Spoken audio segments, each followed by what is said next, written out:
जय हिंद दोस्तों, कैसे आप सभी। उम्मीद करता हूँ आप सभी अच्छे होंगे। तो आप सभी में से लगातार छात्र छात्राओं के कमेंट्स आ रहे थे कि एडमिट कार्ड जो है यूपी पुलिस हेड ऑपरेटर का कब तक आएगा, कौन कौन से डॉक्यूमेंट्स तैयार करने हैं, कौन से डॉक्यूमेंट्स नए बनवाने हैं, क्या ईडब्ल्यूएस को लेकर के जितने भी कैंडिडेट के कमेंट आ रहे थे कि पुराना वाला चलेगा या नया वाला चलेगा।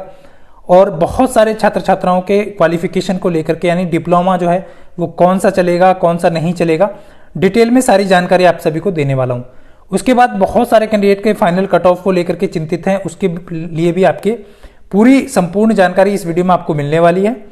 डीवी में कौन कौन से डॉक्यूमेंट्स आपको लेके जाने हैं, आधार कार्ड को अपडेट कराना है नहीं कराना है, वो सारी जानकारी इस वीडियो में आपको देने वाला हूं। सबसे पहले फ्रेंड, जैसा कि आप सभी जो है बहुत सारे छात्र छात्राओं के कमेंट्स आ रहे हैं ईडब्ल्यूएस को लेकर के, तो उस पर बात करेंगे। देखिए, कुछ कैंडिडेट ने कमेंट करके बोला है कि भाई मेरा ईडब्ल्यूएस खो गया है, अब मैं क्या करूं। तो मैं आपको क्लियर कर देता हूं फ्रेंड्स, आपका यदि ईडब्ल्यूएस आपके पास नहीं है, जैसा कि सबसे पहले मैं आपको क्लियर कर दूं, जितने भी ईडब्ल्यूएस कैंडिडेट हैं, यदि फॉर्म फिल करते समय आपने उत्तर प्रदेश सरकार का हिंदी फॉर्मेट का ईडब्ल्यूएस अपलोड किया है तो आपका ईडब्ल्यूएस मान्य होगा और वही ईडब्ल्यूएस आपको जो है भर्ती बोर्ड जो है डॉक्यूमेंट वेरिफिकेशन में चेक करेगा। ना तो उस डेट से आपका पहले का होना चाहिए, यानी कि डेट आपने उन्होंने जो मांगा है नोटिफिकेशन में उसी डेट का वो मान्य होगा, ना अप्रैल के बाद का मान्य होगा। यानी कि वित्तीय वर्ष जो है, वित्तीय वर्ष से आपका जो ईडब्ल्यूएस की जो वैलिडिटी होती है वो 1 साल की वैलिडिटी होती है। यानी कि वित्तीय वर्ष क्या होता है, 1 अप्रैल से लेकर के 31 मार्च तक आपका वैलिड होता है। तो वो उस फॉर्म के टाइम पर आपने जो फिल किया है, अपलोड किया है, वही ईडब्ल्यूएस आपका मान्य होगा। ईडब्ल्यूएस को लेकर के सारे डाउट क्लियर। वरना आपके पास ईडब्ल्यूएस हिंदी फॉर्मेट का और उत्तर प्रदेश सरकार का नहीं है और वो वैलिड डेट का नहीं है, तो आपको जनरल कैटेगरी में डाल दिया जाएगा। आपसे एक जनरल कैटेगरी चेंजिंग का फॉर्म फिल करा लिया जाएगा डॉक्यूमेंट वेरिफिकेशन के दौरान। तो ये तो हो गया ईडब्ल्यूएस को लेकर के। इसलिए आपको जो फॉर्म फिल करते समय आपने अपलोड किया है वही ईडब्ल्यूएस जो है लेकर के जाना है। और यदि खो गया है तो उसका एक ही सॉल्यूशन है फ्रेंड्स, यदि आपके पास उस पर क्यूआर लगा था और उसके पास आपके पास इमेज पड़ी है उसकी, तो क्यूआर स्कैन करके आप फिर से वो निकलवा सकते हैं। तो ये सारी ईडब्ल्यूएस को लेकर के जितने भी कैंडिडेट के डाउट थे तो आपके डाउट क्लियर हो गए होंगे। उसके बाद डीवी में ओबीसी एससी एसटी कैंडिडेट जो हैं उनको लेकर के, तो जो सर्टिफिकेट आपने फॉर्म फिल करते समय अपलोड किया है वही सर्टिफिकेट आपको कास्ट सर्टिफिकेट मांगा जाएगा। मूल निवास को लेकर के बहुत सारे कैंडिडेट के डाउट थे। देखिए, मूल निवास नया लेकर के जाना है या पुराना वाला ही चल जाएगा। यदि आपने फॉर्म फिल करते समय पुराना लगाया है तो आपको पुराना भी लेकर के जाना है, और यदि आपको 5-7 साल पुराना वो मूल निवास है आपका, तो आपको नया मूल निवास बनवा लेना है यानी कि। और दोनों मूल निवास को आप साथ में लेकर के जाइएगा, क्योंकि वो कोई सा भी मूल निवास आपसे मांग सकते हैं, इस चीज का विशेष ध्यान रखेंगे। तो ये मूल निवास को लेकर के, आपका कास्ट सर्टिफिकेट को लेकर के, ईडब्ल्यूएस सर्टिफिकेट को लेकर के, और कौन कौन से डॉक्यूमेंट्स लगने वाले हैं। आधार कार्ड को अपडेट कराना जरूरी है बिल्कुल फ्रेंड्स। यदि आपका बायोमेट्रिक में प्रॉब्लम आती है या कोई समस्या आती है तो आपको फिर जो है डीवी के दौरान सबसे लास्ट में आपको नंबर दे दिया जाएगा। फिर आपका दोबारा से क्या करेंगे, फिर आपको फिर से यहाँ पर जो है बायोमेट्रिक कराना होगा। इसलिए आपको पहले से अपडेट करा लेना है।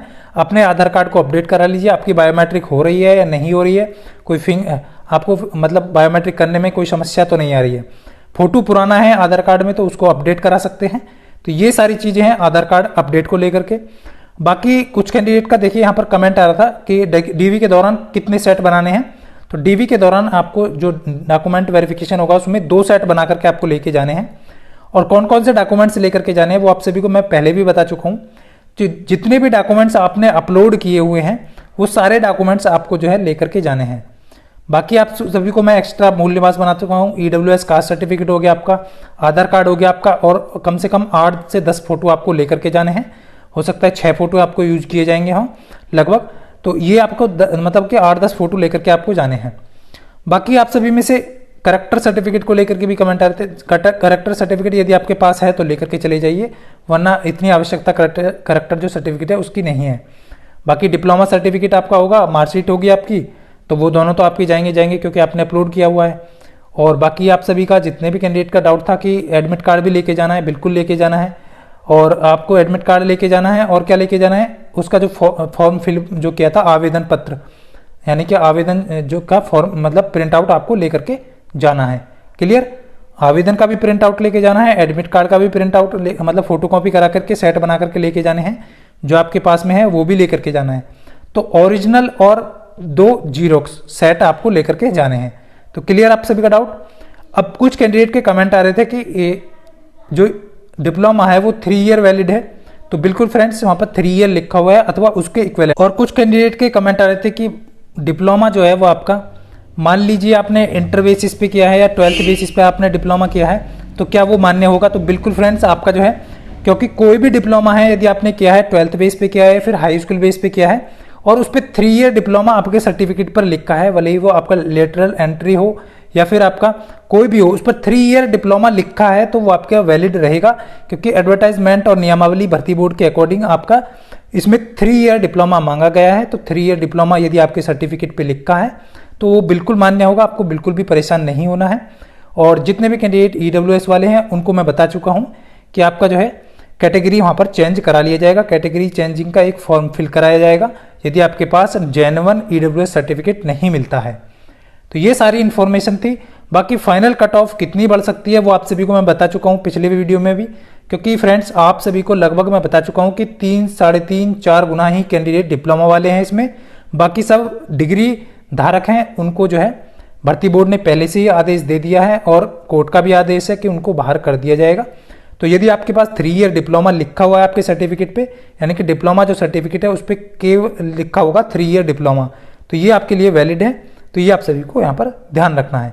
तो डिप्लोमा आपका मान्य होगा, इस चीज़ का विशेष ध्यान रखना है। बाकी आपको परेशान नहीं होना है। फाइनल के लिए आपको फिजिकल कंटिन्यू रखना है।